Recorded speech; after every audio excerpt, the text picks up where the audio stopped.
and not expect to get what everyone else has. By doing what everyone else does, you guarantee average results. It's your brother, your mom, your friend, the one comment they're going to say, you've changed. Why are you doing another kick like this? Oh, you're going to try that now. Okay, here we go again. And the thing is that it's not about them being right or wrong. Again, it's about how right and how wrong they could be. And so, for example, let's say you wanted to start a podcast in the past and you did 3 episodes and then you fell off. And then they think, I told you so. Stop with these dreams. Stop with this crazy content stuff. You're never going to become an influencer or whatever your goal is. Replace influencer with whatever your thing is. The thing is that you are still closer having done 3 than having done 0. And so it's just about directional correctness and realizing that criticizers are more often correct, but when it matters most, incorrect.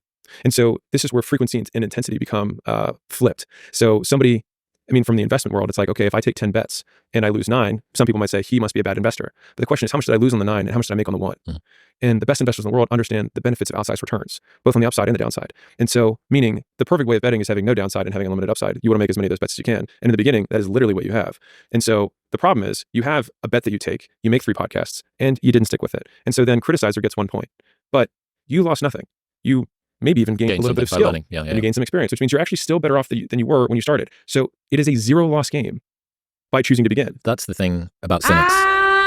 Right 99% of the time and wrong 100% of the time. I use this example because I think it really drives it home. So if you have judgmental parents or judgmental friends or judgmental whatevers and you date people and you bring them home, if they say, I don't think this is the girl for you, they're right every single time, your entire life, except for the one person that you decide to marry.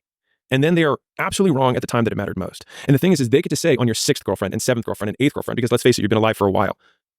I have a perfect guess. I'm right 100% of the time. We'll see how long this one lasts. And 2 years in, they're like, see, you finally broke up with her. I told you at the beginning it wasn't going to last. Well, it never fucking lasts except for the one that's going to stick. Duh. And the business never works until it's the one that does. And the episode doesn't take off except for the one that does. And whether it's 10 or 10,000, eventually one does, because when you do more, you get better at doing.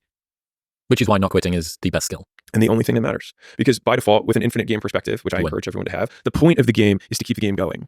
It's the only objective. Because even if, I obviously come from the business world, so even if your goal was to be number 1 at business, it's like by what metric? Enterprise value, growth, profit, revenue, all of a sudden, okay, maybe it's richest man in the world. Okay, for how long? Look at the history of mankind. Not one person has ever been richest man forever. And so you get to touch the top, even if you're that one guy, for a moment. And then it's gone again. And so you can't have that as the endpoint because it is by its very nature finite. But the competitor whose objective is to continue to play can't be beaten because by playing, he wins. This is why I think a lot of people have chips on their shoulders once they get to even a modicum of success. Because